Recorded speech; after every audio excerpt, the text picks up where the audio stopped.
नमस्कार दोस्तों, मैं अमरीश श्रीवास्तव एक बार फिर आपके सामने एक अभी लेटेस्ट चर्चा चल रही है। एक न्यूज़ चल रही है तमिलनाडु में किसी गांव की, जहां पर बड़ा ही कहते हैं कि मुझे तो ये थोड़ा अजीब सा लग रहा है। पता नहीं आप लोगों को क्या लगेगा कि आज़ादी के इतने सालों के बाद भी ऐसी घटनाएं क्यों, जबकि पेरियार तमिलनाडु में ही अपना जीवन गुजारे थे काफी समय के लिए।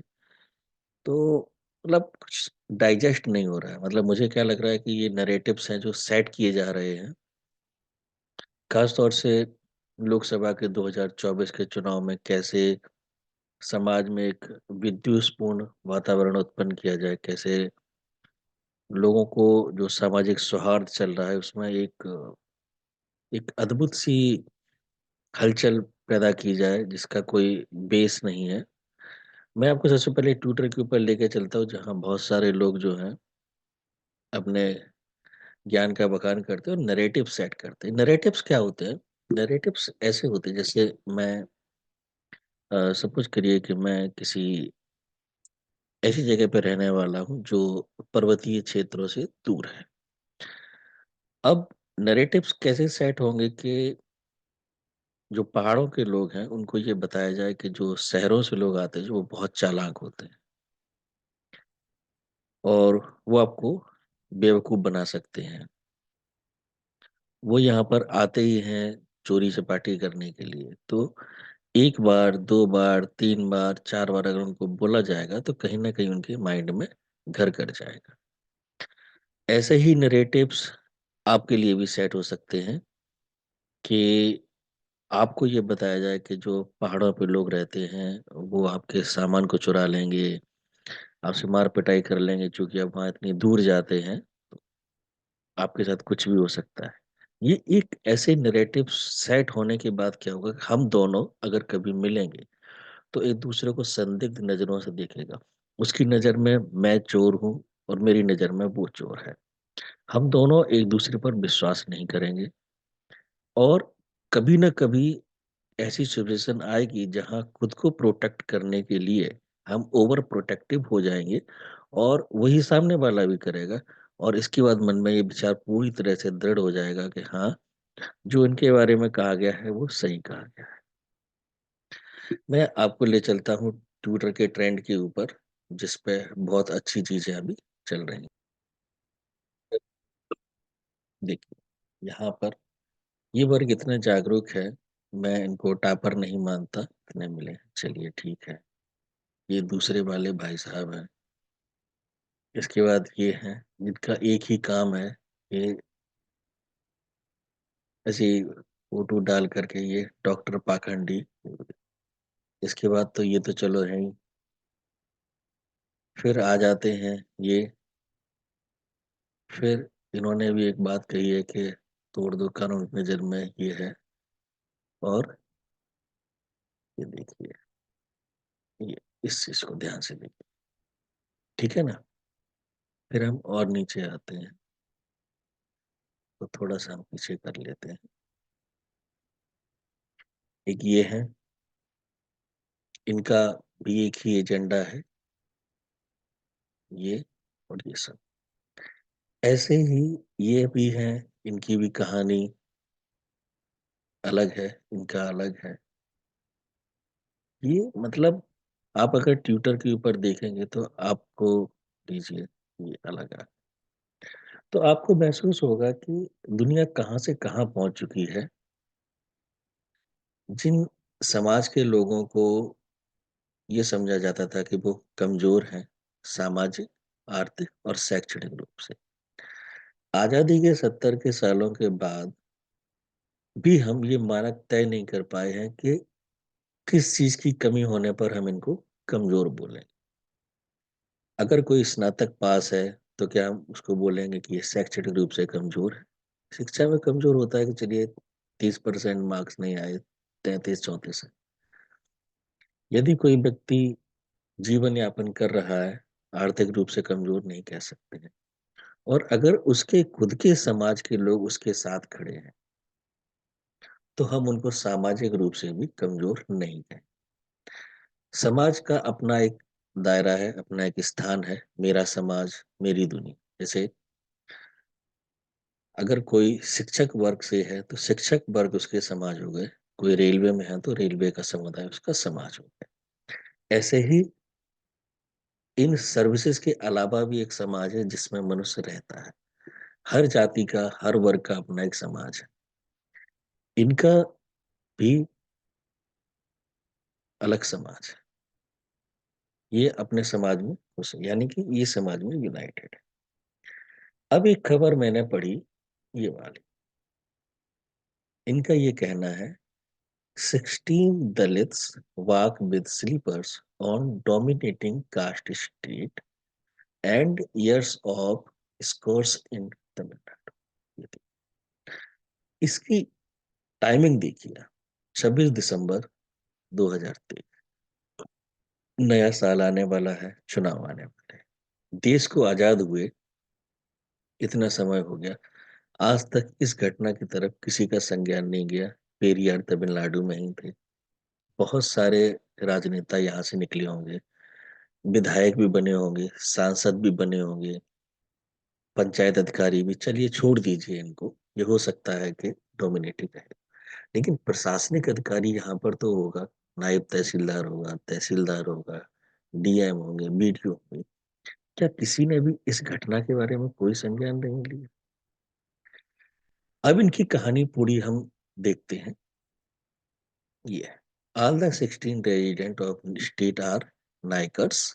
A Naikars, a back member of Long Street community, nearly 900 household in the village, 800 belong to the dominating caste. अब ये भी नाइकर हैं और ये भी नाइकर्स हैं, तो समझ में नहीं आता कि ये किसका है।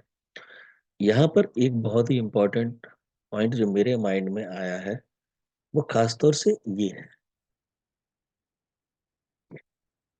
हो सकता है ये किसी की प्राइवेट प्रॉपर्टी से बनी हो या प्राइवेट प्रॉपर्टी में, खैर छोड़िए, कोई फर्क नहीं पड़ता इससे। इस पूरी को आप अगर पढ़ेंगे, even upper caste women issues threats saying that a local deity would bring death to SC member if they walk with a slipper on the street। मतलब इसमें कहीं जान से मारने की वैसी धमकी नहीं, सिर्फ एक डराने धमकाने का अपना है, उसका भी कोई साक्ष्य नहीं। यहाँ पर भी लिख रहे हैं they broke the unwritten rule of. लेकिन अब चूंकि ये मुद्दा ऐसे वर्ग विशेष से जुड़ा हुआ है कि हर न्यूज वाले को इसको कवर करना एक बहुत बड़ी जिम्मेदारी लगती है, बिना सच की जांच किए हुए। ये मुद्दा उछले हुए 2 या 4 दिन ही हुए होंगे, लेकिन इंटरनेशनल और नेशनल लेवल पर ये आ चुके हैं। इसकी सही से अगर जांच हो तो इसका कारण भी पता चलेगा, तो ऐसा कौन हुआ। Another ऐसी community when untouchability was banned, और यहाँ पर इन्होंने कुछ वूडू डॉल, अब यहाँ पर वूडू डॉल्स को कहते हैं, यहाँ पर लोकल डाइटरी की बात होती है। चलिए, इस पूरी न्यूज को आप बड़े आराम से पढ़ सकते हैं, समझ सकते हैं। अब यहाँ पर देखिए, on Sunday evening around 60 Dalits walk on the street with slipper and nobody stopped. कारण ये है कि जो सामान्य वर्ग का नागरिक है, जिसे हम सवर्ण भी बोल देते हैं, आज उसके पास समय का बहुत अभाव। जिन सर्विसेज के लिए आरक्षण वालों को बहुत लंबा टाइम और नंबर में छूट मिलती है, वो चीज इनको कम टाइम में ज्यादा अंकों के साथ लानी पड़ती। तो इस तरह की जो ये रोका टाके की बातें हैं, मुझे नहीं लगता कि ये उतनी सही है।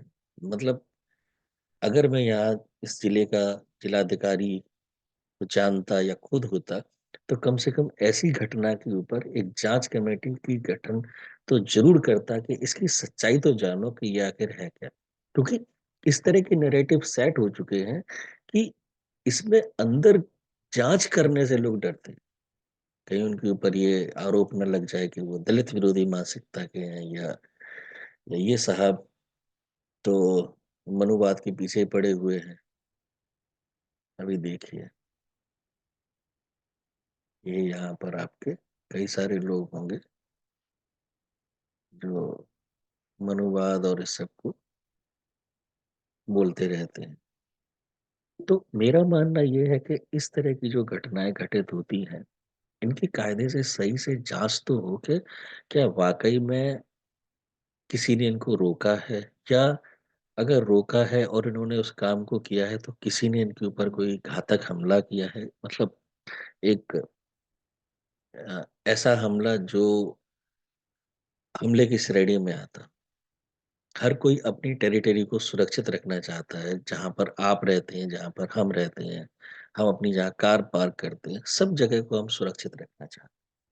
तो कोई ऐसा मामला तो नहीं है कि वो स्ट्रीट उनकी प्राइवेट प्रॉपर्टी से निकलती हो। जो भी कुछ है, एक निष्पक्ष जांच इसलिए होनी चाहिए क्योंकि अभी तो हमने एक पक्ष की कहानी सुनी, दूसरे पक्ष की तरफ तो हम ध्यान ही नहीं दे रहे हैं कि आखिर उसका क्या इस पे स्टैंड है। क्या उसने कभी ऐसा कहा है, या कहा है तो क्यों कहा है, क्या उसके पीछे पर्पस है।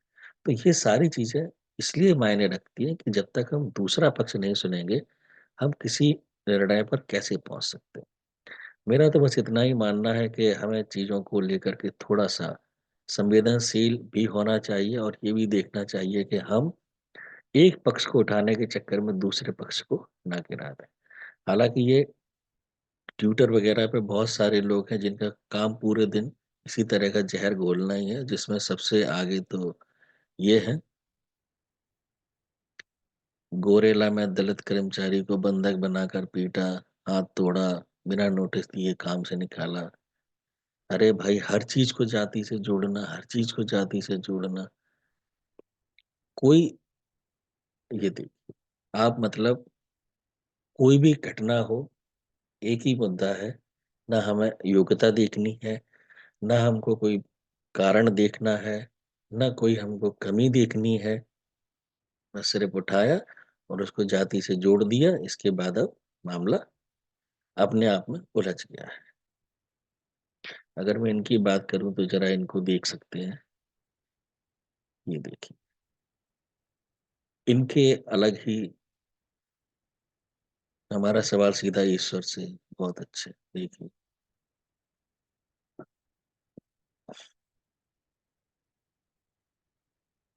आप सोच सकते हैं कि अगर ये स्थिति इस समाज की है कि अगर कोई किसी व्यक्ति के ऊपर टिप्पणी कर रहा है और उस पर केस दर्ज हो रहा है, तो इसको हम सामाजिक रूप से कमजोर वर्ग तो कह ही नहीं सकते।